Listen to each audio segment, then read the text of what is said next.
Cheers to the first video being posted, bitch. Holy shit, I remember a month into this project, I was still kind of writing the script, thinking, what the fuck? Is this even worth it? Is what I'm doing gonna matter? Is this all just a waste of time? It wasn't.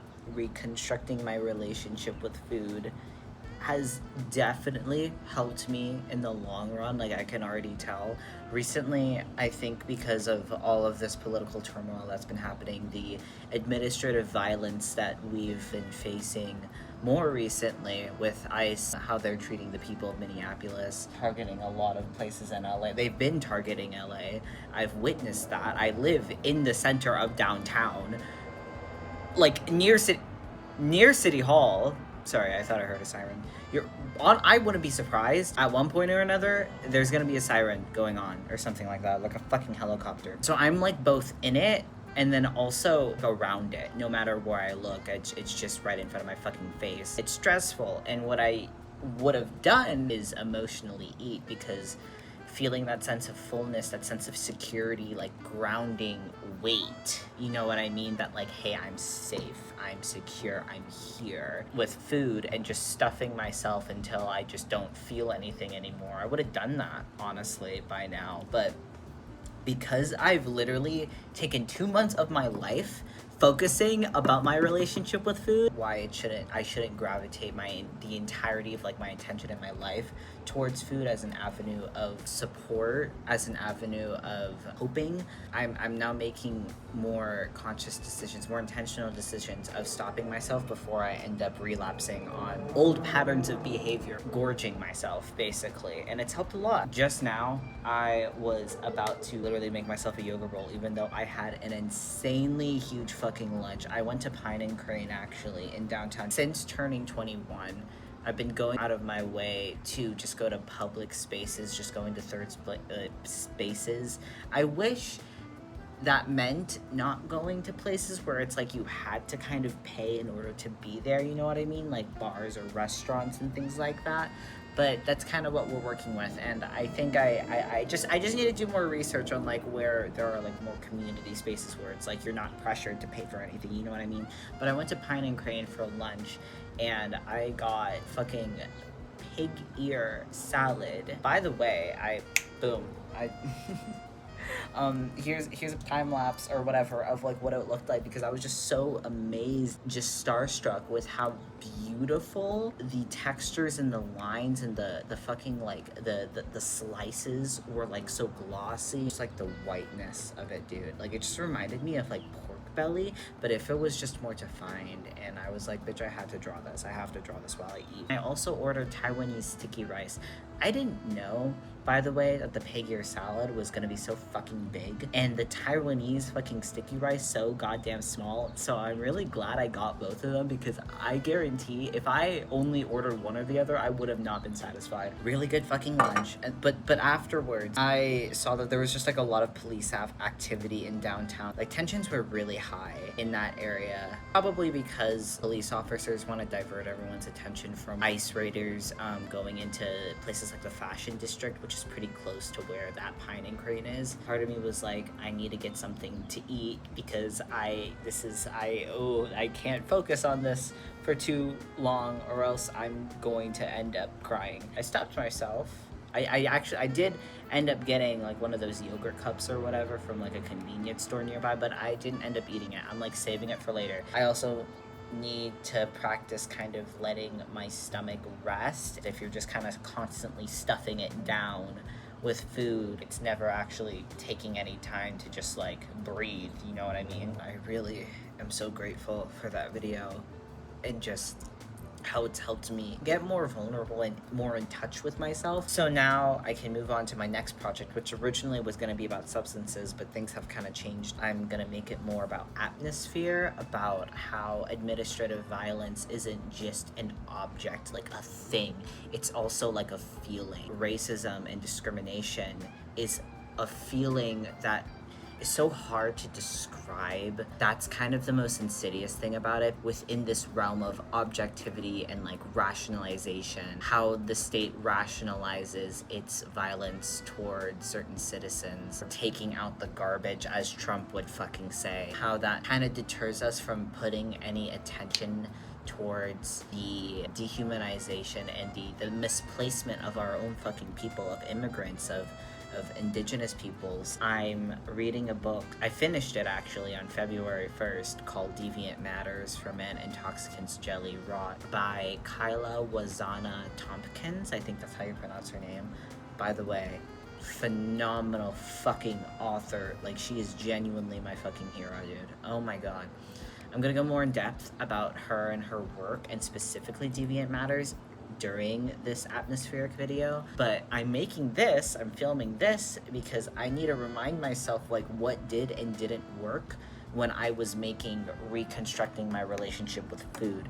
Because I did a couple of things that weren't the best decisions, and in my defense, I was very enthusiastic about getting this video started and just kind of posting it and just kind of getting my shit out there. I kind of just did shit that I felt like delayed progress and also just made things harder than they needed to be. When I started writing the script, I didn't realize how I'm just not used to writing for long periods of time, of really sticking with something and like actually following through on it. I'm used to doing that with artwork because I've practiced that for so many years, but never with script writing, especially with something that was so viscerally intimate. I just got impatient, and I just wanted to start illustrating and drawing the frames of this video, like just animating. That's what I am. I'm an animator, I'm an artist. I'm also a writer too, but like I said, I'm not as practiced. What ended up happening was, before I finished the script, I ended up just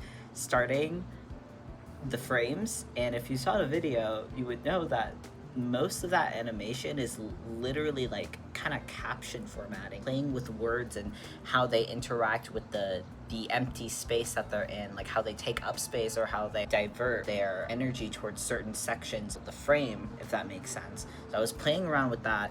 That was a lot of fun. That's also helped me a lot with getting my own sense of writing style, a calligraphy, because I've always, and this is in part due to my dyslexia, I've always had a lot of trouble with writing in general, so this was really good fucking practice, and I really like how I write now because of it. I feel like it's a style that I can actually call my own. However, as I was writing these frames, writing these captions from this script that I haven't finished, what I was also doing was blocking myself off from going back to those sections and editing them, because if I edited them, that meant that I would have to change the frames, and at that point I've already drawn the frame, and I literally waited. It was during reconstruction where I wasn't even done with writing that section yet, and then that's when I realized, oh, okay, let me actually write the script and finish it up, and then I'll finish the frames.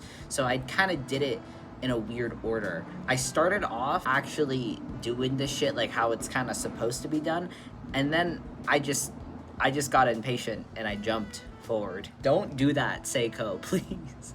That's kind of what I'm struggling with right now, actually, with writing this atmospheric video. I'm in the research phase mostly, because it's like I have an idea of the structure this video is gonna take, but I kind of need to compartmentalize my my words and like my message, and that requires a lot of intensive research for those vocabulary terms, and I'm getting impatient because I'm like, bitch, I want to just, but I need to slow down and remember, hey, if you do that again, then you're gonna end up with frames with text that isn't even in the final product. Oh, this is another thing that I need to kind of figure out. I ended up drawing these frames. This was before I bought Clip Studio. It's like extra or something. I have Clip Studio Paint Pro. Like, I bought that indefinitely. I didn't want to buy the fucking $200 version. That was the animation program. So I was just like, fuck it, I'll settle for Pro. And then I was thinking, wait, how am I gonna like animate all of this? Because I downloaded the same software that Studio Ghibli uses. I honestly, it wasn't working, computing well with my software. It was just really glitchy and really slow, and I'm a very impatient person. So I was like, you know what I'm gonna do instead? I am going to open up a canvas on Clip Studio, and I'm just gonna do each separate layer for like what I want to do, and I'm gonna put all of them in folders, because all the captions kind of add up and take up space. After there was like enough space filled out on the page, then I would put it all in a folder, and then I would click unseen for the folder, and then I would start a new one. And then I ended up individually, one by one, frame after frame, layer after layer, folder after folder, clicking scene, clicking save as a JPEG, and then writing, for example, consumption _01. Then it would go so on and so forth. By the way, for like each section, for the intro, I know it's at least 300 frames. For like the other ones, it's like at least 500. No, 500 to 600.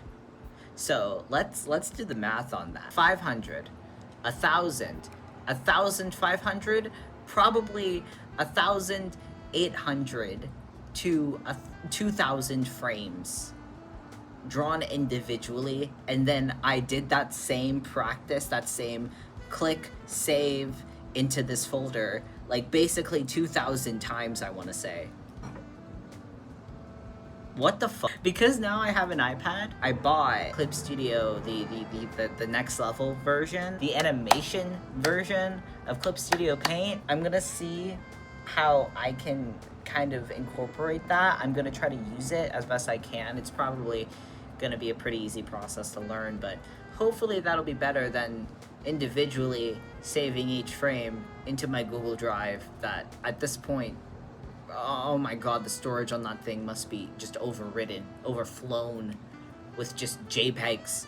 And then I had to upload like 2,000. I'm like getting now, like, I mean, it's really settling in. Like, I kind of made this shit longer than it needed to be, and it's reminding me. So I'm taking winter semester courses, so that means my classes only last a month. I'm like learning a semester's long curriculum, and then it's all just been squished down into 1 month's worth of just shit. I've been having like 2 exams per week for different classes, so that's 4 exams a week. And then the next one, so, and I've gotten really close to with some of the people that are in my math class because we're kind of trauma bonded. Like, we all knew what we got ourselves into by signing up for these courses. I'm doing it personally because I'm going to be studying abroad in England for the spring semester, and I just wanted to get like as many course requirements done as possible just to get it over with, so then when I come back for the summer semester, I can kind of like slowly build up.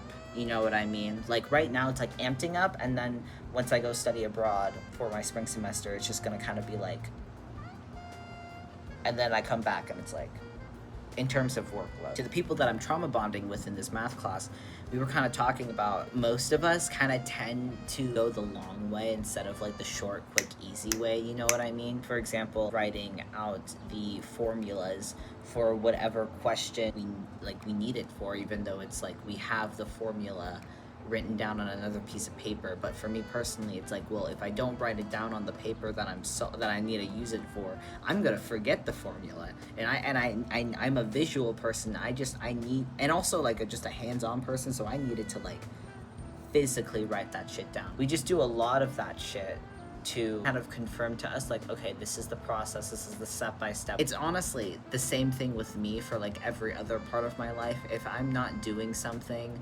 very ultra specific, then I just end up feeling lost and scared. I think when it comes to animation, it's just better to figure out like a more efficient way to do that shit, because it is so fucking time consuming, and especially with what I'm trying to cover for this new video, for this atmospheric video. I'm gonna give it a name, by the way, not just atmospheric video. It's so specific to this current state, this current time that we're living in terms of administrative violence getting ramped up and seemingly more normalized by the Trump administration. I'm starting to notice that more people are just becoming vocal about it, and I'm very happy about that. But there's also a good chunk of people, they get uncomfortable when this stuff has been brought to their attention, like verbally, like within a space, within a room. They end up shrinking a lot and then wanting to divert the conversation and, in a sense, I don't want to say justify, but minimize like what's happening, and just wanting to go back to their normal lives, even though it's like there was no such thing as a normal life, and it's causing a disconnect between us. I'll make more sense of it in this upcoming video. I think for the layout of this video, I want to not do necessarily a frame-by-frame animation. Thinking of drawing a background at a bar, like a loop thing, you know, like the lo-fi girl, lo-fi, and how she's kind of constantly like on loop or whatever. It's like that animation loop. I want to try to make something like that, I think. And instead of written captions, just for like the sake of time, I might just do a written auto-generated or something like that. I'll figure it out.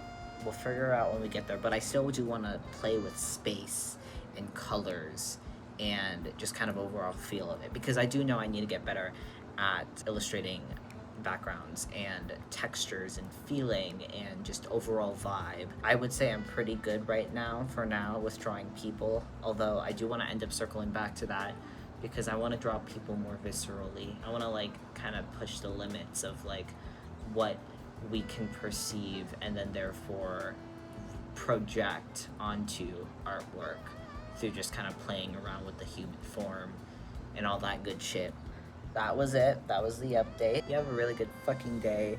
I'm gonna have a really good fucking day. I'm gonna be working on this shit. Bye.